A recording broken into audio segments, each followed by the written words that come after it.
and welcome back to Ghouls Night In, the spooky chat show with your best ghoul friends. I'm Penny Snark. And I'm Midge Munster.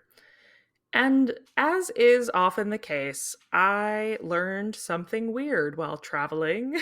And Hmm. so now you all get to hear about it here on Ghouls Night In.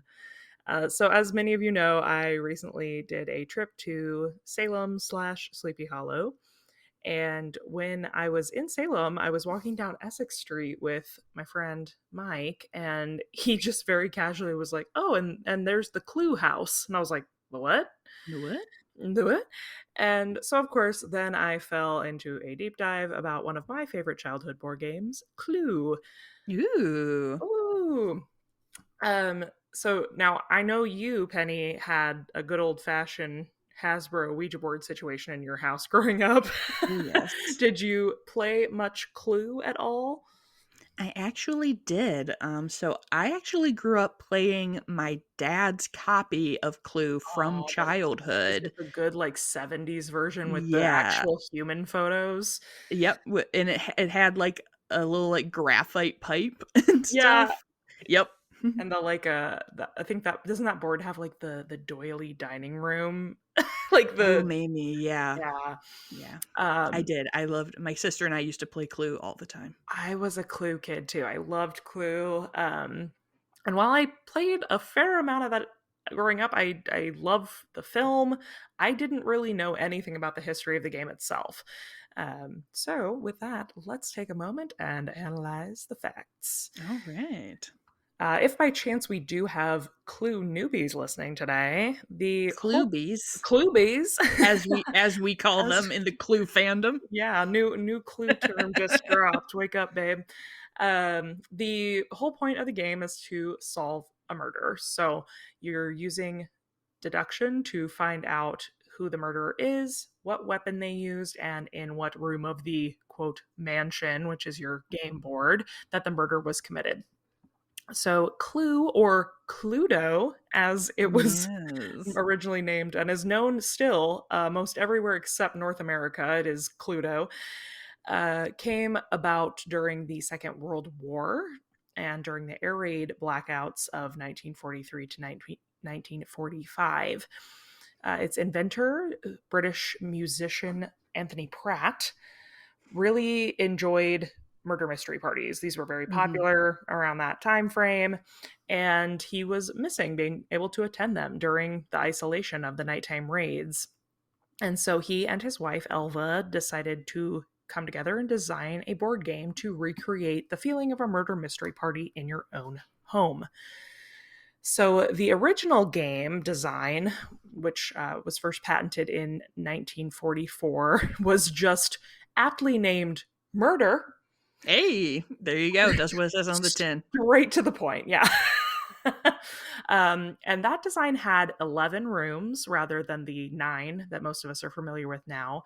It had 10 suspects that could be played, but well, up to 8 players could play in a 10 suspect game, with one of the characters always being the victim in that situation. Hmm. Um, and if you've played Clue before, you definitely, honestly, even if you haven't, you probably know the 6 main suspects of today's version of Clue, which are Miss Scarlet, Professor Plum, Reverend Green, or Mr. Green, depending on Mm. if you're from the UK or States. And then we have Mrs. Peacock, Colonel Mustard, who was originally named Colonel Yellow, very, very There fancy, you go. and Mrs. White, originally named Nurse White.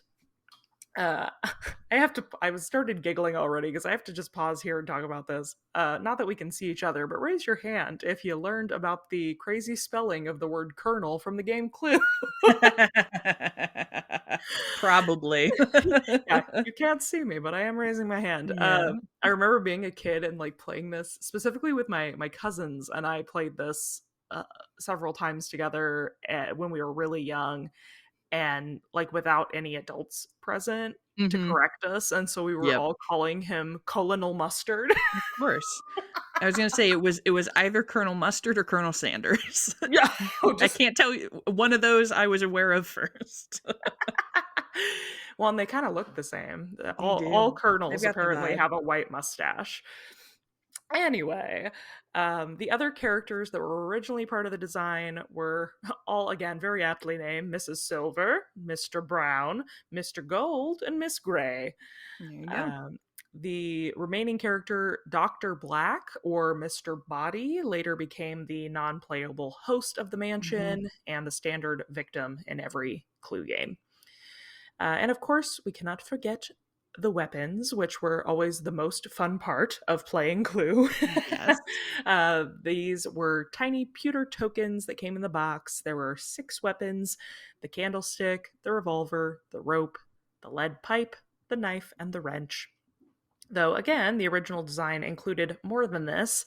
There were lots of other weapon options, including a small bomb, Whoa! just a casual bomb. Just a casual bomb. I mean, I guess 1940s, they're top of mind. It was, sure. An axe. There was a hypodermic needle. I guess Ooh. maybe going along with the original name of Nurse White. Mm. There was a fireplace poker and a bottle of poison, which has actually made a comeback a few times in newer iterations of the game. But typically, we see the standard 6 suspect, 6 weapon, 9 room Clue that we all know Mhm. today. So Pratt and his wife got a patent for his original game design, and then shortly after that, they presented it to a executive at the UK board game manufacturer Waddingtons, which just is like the most British name for anything ever. Like, Waddingtons. Waddingtons. We'll pop on over to Waddington. And this executive, whose name was Norman Watson, immediately purchased the patent and trademarked the game under the name Cluedo, which we just talked about. That Do you know why it's Cluedo? I sure do. So it's a play on obviously Clue, Mhm. but then also put together with Ludo, which was a popular board game in England and Italy, and the word meant to like I play or to Mhm. play. So Cluedo is like you are playing Clue. Okay. Basically, was the S it's silly. Yeah, so this so I was first introduced to the word Cluedo when we played Clue in my Spanish class. Oh So yeah, I was like, "Oh, Cluedo, like, Cluedo. this must be, like, the Spanish word for clue, that makes sense," and then I found out that, like, other, like, British people also I was like, "What? What?" Yeah. Well, and So I I guess that makes thought sense. so because yeah, same. For when I was first, I had never heard it called Cluedo ever until Yeah, today. Like it until I was was just reading that for we this. had this in Spanish class, and I was like, "Oh, Señora must have gotten a sweet Spanish version of Right. Clue." So when I was reading the articles, I first because it said like Cluedo parentheses Clue in North America. So I was like, Mhm. I had the same thing where I thought like, oh, maybe that's Spanish. Yeah. And then But then I like, also my brain the first couple times I'm point being, I'm glad I listened to a video about this at one point too, because my brain was like, "Oh, it's not Spanish though, because the UK." I was like, "Is it Cluedo?" Like, Yeah. yeah. Big bad Cloo-doo Daddy. Cloo-doo Daddy, yeah. Um, but I don't know, this is my formal petition to just change the name to Clue. Why are we still calling it Cluedo? Right? That just seems silly. What are That you seems guys doing? it's It's just Clue. Clue it was fine, murder was fine, Murder Clue is fine, just stick says with what did something you say? basic. It says what it does on the tin. Yes. But anyway, Waddington's bought the patent in 1945. It was approved in 1947, but Cluedo was delayed due to post-war shortages in Yeah, ability to manufacture things. So sure. Cluedo was not released until 1949. Ooh. And actually, fun fact, that is why the little tokens were pewter also was Mm. because of the war shortages. So they were made out of whatever metal was available and affordable. Um, But anyway, the at that point in 1949, the game was also sold to Waddington's American counterpart, a little company by the name of Parker Brothers. Hey. Hey, who very smartly just called the game Clue. Right, they were like, "We're getting rid of this dough." It was like, that's silly. And they called it Clue and released it the same year.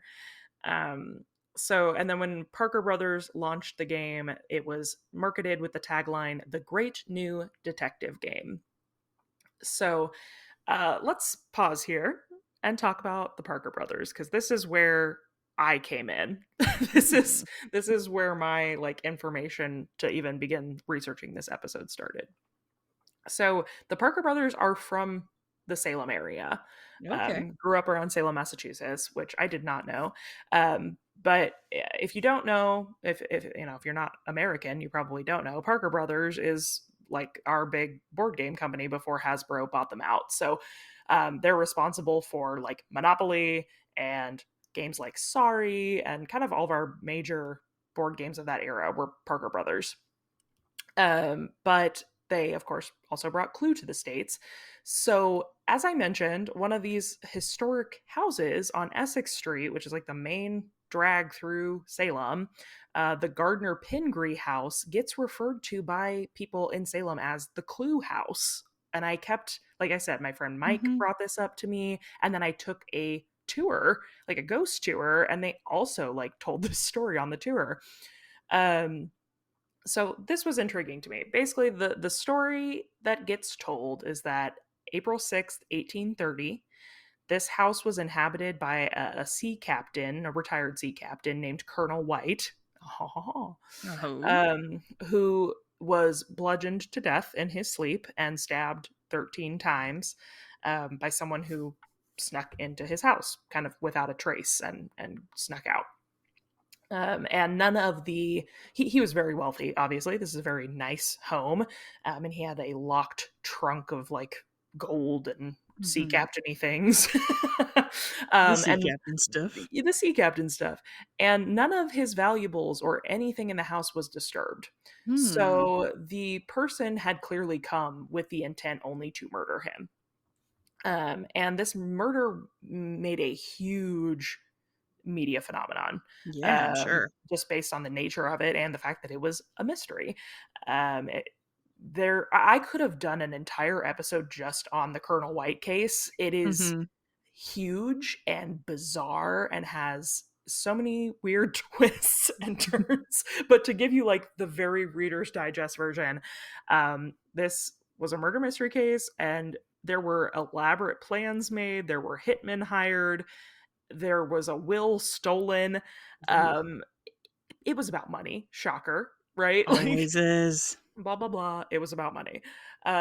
So this story, though, at this house and this case, it is said to have been what inspired the Parker brothers' version of the game Clue. However, now having done all this research, Yeah. the Parker brothers did not invent Clue. Yes. And this becomes like a thing through this entire plot line of the game, that Pratt, that invented the game, sold the rights to it for, I think an article I read said £5,000, which is like what, $15,000, like nothing Yeah, basically. yeah. Um, Before the game, he didn't know that the game had gained such popularity in the United States already, and so the bajillions of dollars that were made from the game, he got exactly like none royalties Yeah. from that.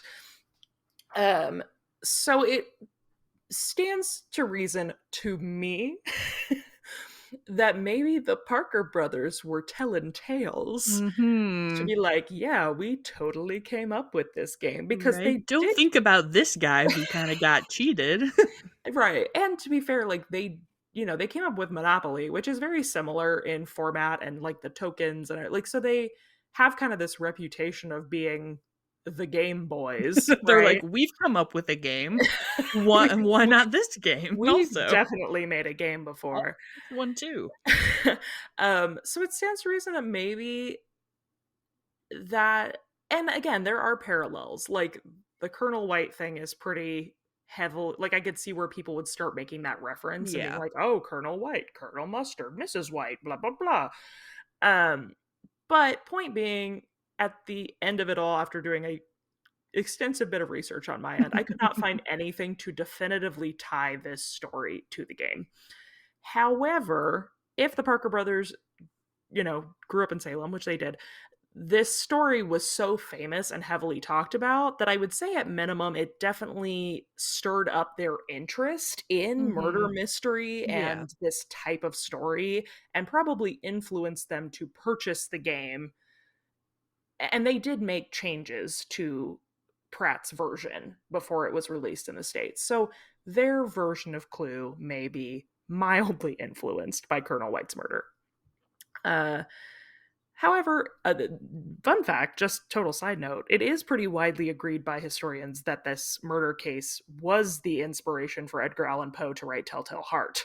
Oh. So that's neat because I have been avoiding doing a Poe episode for the whole 2 years we have done this You have. podcast because I love him so much and I want to do him Mhm. justice. And I know that episode's going to be 6 hours long. Anyway, besides the point. So if that story was not the inspiration for Clue, then where did Pratt get the idea? We cannot ignore the heavy influence of two writers that were very prevalent during the time that Pratt and his wife came up with this idea. First of all, of course, Sir Arthur Conan Doyle. Mhm. Sherlock Holmes was at peak popularity right around the time that Clue was conceived. Definitely contributed to the game's eventual popularity just because like people were interested in crime Yeah. and people were fascinated in like the detective story. And there's even a 1950s version of the game box that has a really obvious Sherlock Holmes character on the front. It's like literally it's just Sherlock Holmes with like a bloodhound and a magnifying glass. Nice. And it's kind of misleading because like you're Yeah, not. he's not there isn't a detective There's character. no detective You're the character. detective. You're the detective, right. But the fact that Sherlock Holmes was already had so much notoriety, especially in the UK. I mean, if we're Yeah. talking about this game being developed in England, during this time, Sherlock's like the boy in England. So that was definitely a contributing factor to the game's success. And then we also, of course, have one very awesome lady named Agatha Christie. Yay. So just a few years before Pratt's version of Clue came to be, Agatha Christie has published And Then There Were None, which, as we all know, that book has been and continues to be wildly successful and adapted and all kinds of things. Mhm. Very well known, and was kind of one of the books that helped solidify the mystery and crime genre as a whole. So the parallels to this story to Clue are pretty heavy-handed to the original Pratt's version of Clue, because the Yeah. book features 10 characters in a secluded mansion, which, as we talked about, Pratt's version had 10 characters. Yeah. There's also a lot of crossover with the original weapons that Pratt had proposed that didn't make it into the final cut of Clue, but like the even like down to the needle, a different like it's all kind of play by play of And Then There Were None. Alright. Um, and then, not even a year before Pratt finishes designing the game, Agatha Christie also publishes a book called The Body in the Library. So I think we could say without a doubt that her work had a pretty heavy influence on the game, and I'm sure that her already well established career helped propel this to the wild like media frenzy that happened with it after it got released to the public. Oh, yeah, for sure. Everybody was feeling their detective oats. Right. I mean, yeah, it's kind of like the true crime frenzy that has happened over the last 5 years, or well, probably more than five, but I feel like it's been really prevalent with Yeah. like My Favorite Murder and things like that. It's like if somebody released well, they did Hunt a Killer. Yep. I was gonna say if somebody released a true crime board game, people would love, and they did. They So did. uh And so, like most popular media properties, Clue has received a multitude of spin offs and reimaginings over the years. As I mentioned, Hasbro purchased Parker Brothers and Waddington's. And at that point is when we start getting all kinds of wild Clue spin-offs. um, much like Monopoly, you can get pretty much any type of Clue game you want. Some of my favorites that I saw when looking for this episode were The Office, Scooby-Doo, and Bob's Burgers. They get really loose with the rules and the Yeah. concepts. Like, it's like, oh, you're finding who put Dwight's stapler in the Jello. Like, Yeah. they become a No. lot less I murdery. thought this game was about the Office characters murdering each other. I'm gonna need a refund. Exactly. Yeah, it gets a lot less murdery in recent years, which for me personally is a bummer. But I get that not every like little suburban nuclear family wants to sit down and solve a grisly crime. Like I understand, Psh, but also I don't because I turned out just yeah. fine. But there were also video game versions of Clue. There was a series of children's books, both Clue and Clue Junior. There was Oh, I a do vaguely recall that. Yeah, the Clue Junior ones kind of look like demented Cabbage Patch Kids. Mhm. They're really great. Um, there was a TV game show in the UK, and even an off-Broadway musical version of Clue. And then, of course, in the 80s, we start seeing television adaptations and we get Clue VCR games. um, which for some of our younger listeners, a VCR, no, I'm kidding.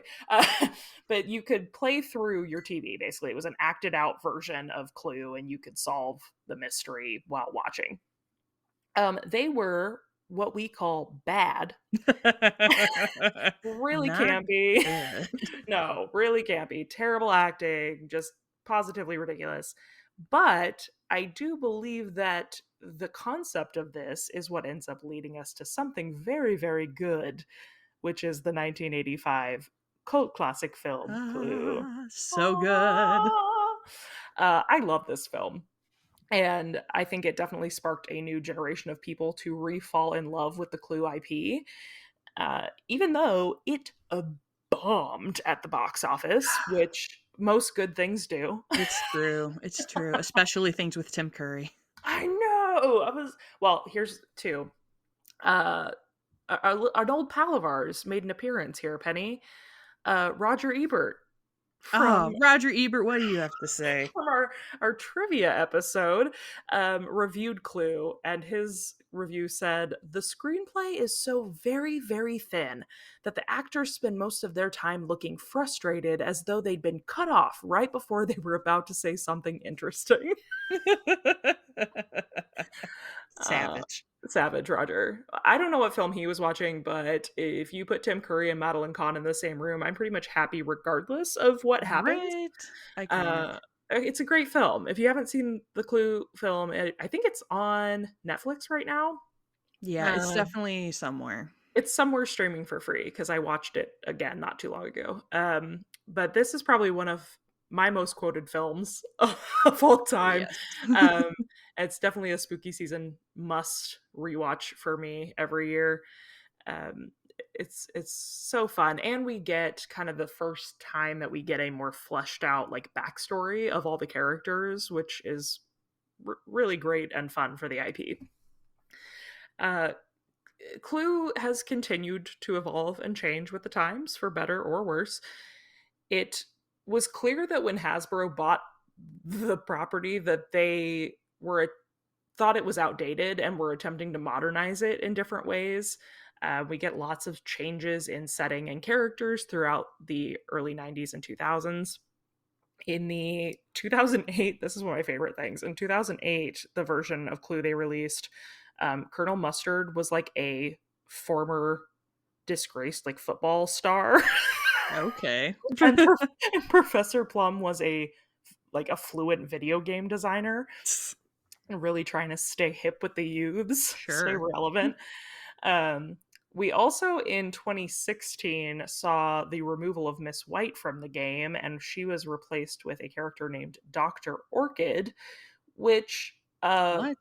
yeah, I remember when this happened because to me, this did not feel much like an improvement or win in the diversity, equity, inclusion department.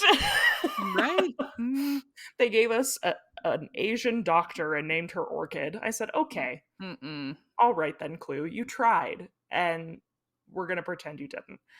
Um, However, more recently, in the year of our Lord Share 2023, we received a new version of Clue. And Penny, did you see this go viral on TikTok? I did. I was gonna say, there's no way that you didn't because we have the same algorithm, which is Yep. just, are you are you gay? Are you Um, gay and are neurodivergent? you, What's up? what's up? It's Clue. So if you haven't seen this, this is the like most queer cast of Clue we have ever seen. Yes, I know, which is hard with the movie, but Right, right. But somehow we've outdone ourselves. The box and overall design feel of the game, I really liked just also because it returned to the version I grew up with. Like it looks like Clue how I remember it. And that's really fun because we did do some weird things for a while where they were like in a beach house and they were like, I don't know. We were doing the most with Clue for a minute. Mhm. So we're back in a mansion. There's a few expanded rooms, but it looks pretty much the same. But we also get the re-edition of Miss White, who is now Chef White, who is the coolest looking lesbian I have ever Right? seen. I was gonna say hot butch Chef White. Hot butch Chef White, Miss Scarlet and her dyed red pompadour, Mhm. and then like Daddy Mustard. Yes. He looks like that hot Santa. He looks like Hot Santa. He's the best groomed facial hair this side of the Mississippi. I Oh my go look at this cast of characters right now. Pause the Yes. episode, go Check him Google out. it. It's hilarious and amazing and delightful. So that got me reinvested in the Clue IP. But regardless of the gasification of the characters, uh, like I said, this version also had me excited just because it feels like Return to Clue of yesteryear. And I personally don't think Clue needs any embellishment. Its staying power is proof that the story has always worked and that the want for the who done it, it's the same, I mean it's the same reason we've seen Scream Yeah. survive the waves of time when every other major like killer franchise has kind of faded out. It's this who done it aspect that people seem to fall in love with over and over again. And I hope that it continues to have a place in generations to come. I don't know what that will look like because I think, in an age of technology, we're seeing less people turning to board games for entertainment. But maybe we'll get a VR Clue. That would be cool. No. Also, just for the record, I did search to confirm, and I actually grew up playing the 1956 version of Clue. Oh, So, some real old wow. school Clue. Wow, yeah. I don't even know what that board looks like. I'll have to give It's it a like it's Google. very yellow, like, the box is orange with, Oh, like a pencil drawing on it, and it and has, then, like, the like really cute girl looking in the piano? yeah, and it has, like, a conservatory and stuff, like, it's all, Yes. like, yellow squares. Yeah, I actually have it downstairs. Okay, perfect. Yes. So, yeah, they're, like, fairly close to the OG then. Mhm. Wait, what did I just say? 49 was the year? Yeah. That's awesome. Yeah, mine was probably a 90s version if I had to venture a guess. It was, I don't know, I just remember Miss Scarlet was very sassy. I remember She my had sister and I always argued over who got to be Miss Scarlet and Oh, who got to yeah. be Mrs. White. Everybody wanted to be Miss Scarlet. If you didn't, you're a liar. It's true. But, I mean, sound off. Go follow the podcast over on Instagram at Ghouls Yeah. Night In Pod and sound off in the comments for this episode. Which character did you always want to play when you were playing Clue? Uh, I also You know when you have, like, things you're like, "That should have been a sign." I Mhm. I also remember I very much enjoyed playing Professor Plum, and I was like, Uh. "That's neurospiciness at its finest." I was like, "I wanna be the nerd." Well, thank you all so much for listening. Thank you to, my friend Mike for bringing this subject to the forefront of my brain and remembering that Clue, like, isn't just a game and that there's so much here. It was really interesting to learn more about the history of this. I also I would like to dedicate this episode to the Clue fanatic in our life of Andrew Ah. of your best Halloween ever. I texted him when I was writing this. I was like, "You're about to be so happy when you listen to the next episode." Hell yeah. But like I said, you can follow us over on Instagram at Ghouls Night in Pod, and you can leave us a review wherever you listen. But if you can't, you can always drop that in a DM over on Instagram, or I believe Penny has a Spotify comment to read for us today. I do. So Spotify doesn't officially have reviews, but they are letting people comment on episodes now. So you can definitely leave us something that way. This one I have to share. It is from one of our most recent, our trick episode from Emmy Adams, who says, "Good old molasses on the pews. I about spit out my iced pumpkin cream chai latte with extra pumpkin cream cold foam with oat milk while driving. This was my first listen, and I'll be back." Oh, So, welcome, Emmy. I hope you did come back, and I hope you have kept all of your pumpkin cream cold foam in your mouth while listening. that's awesome. Well, yes, thank you so much. And feel free to leave us more Spotify comments if you would like to have those read here. If you would like to see more from either of us, you can find me all across the web at Midge Munster. And you can find me at Penny Snark. And until next time, good. Good.